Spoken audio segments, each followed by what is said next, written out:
Hello, everybody. Welcome to the latest edition of the video blog. This is Wave 3 meteorologist Brian Good. First off, thanks everybody came out to the State Fair and said hello. It was nice to see some familiar faces and to meet some of you new folks that I haven't had a chance to meet before.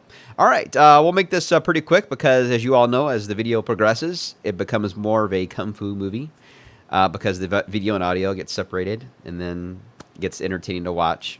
Still works. You can still gather what I'm saying. It's just looks weird. Okay, so let's break it down by starting with the radar, first off. And we've had a busy night tonight with some showers and thunderstorms. Interesting moments earlier this evening when we had the, at first the reports came in for a possible tornado touchdown just south of Evansville. Now it looks like to be confirmed based on the damage reports we've seen and the pictures that have came in as well.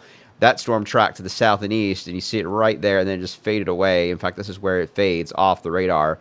It's about right there, just west of Grayson County. So that one's no longer an issue. We also had a tornado warning for this storm as it tracked through, and it too is now north of Bowling Green, and it too is not showing a whole lot of promise as far as anything significant developing there. We've been watching these shower storms here. There is a natural spinning. That is the actual low pressure itself that is spinning through Breckenridge County right now.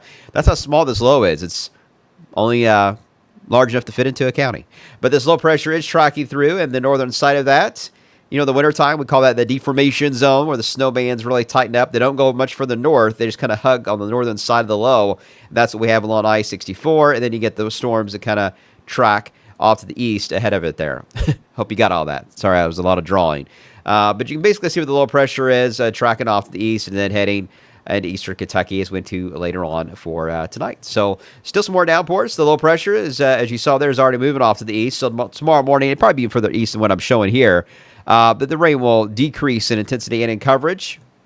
But tomorrow afternoon, it's still close enough to us on the backside that any sunshine we pick up could pick up some showers and thunderstorms. Very scattered, not as heavy because we will not have a southerly flow tomorrow. It'll be a northerly flow. We're on the backside. Low pressures have counterclockwise movement. So we won't have the torrential downpours that we have seen the past few days, but still, you can get some heavy rain. So watch it. Now, here's the setup. We've got an area of high pressure. It's kind of sitting here in the southern part of the Plain States, heading toward the Arklatex region of the country. That high is got all the core of the heat with it.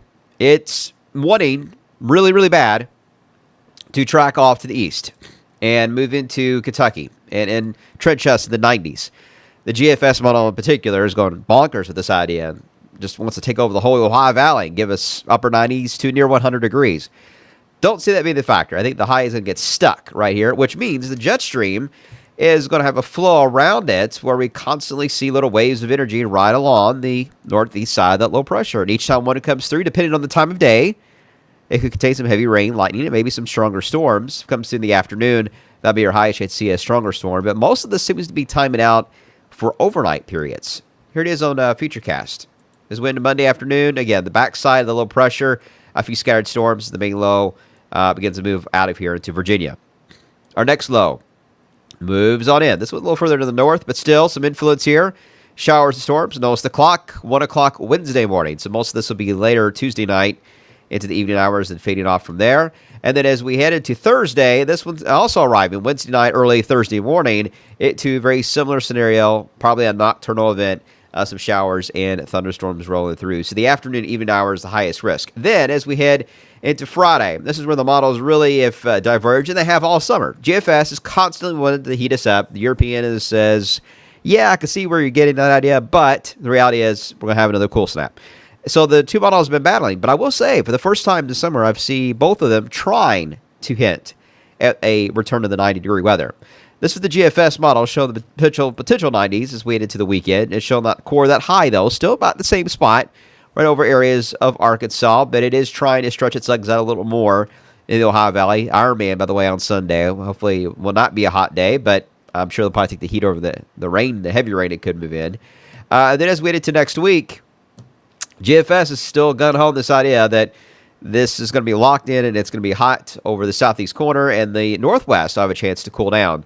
The European model wants to hint at that, but it also, too, is trying to still drop down some weak waves as we did to next Wednesday. Still trying to make a call on that. That's going to be a tough one for the long term. We're still going to nail it down. But in general, what I've decided to do, I'm not going upper 90s to near 100, But I am going to gradually increase the temperature because I do think that we'll break out of that northwest flow by the weekend enough that we'll have more sunshine involved, and therefore I think the temperatures will be a little bit higher. But you can see it's on a gradual, or it is gradual, trend upward, nothing drastic. So I think the 80s will be pretty dominant the next few days because of the rain and thunderstorms. Obviously, the more sun we get than clouds, the higher we go on temperature.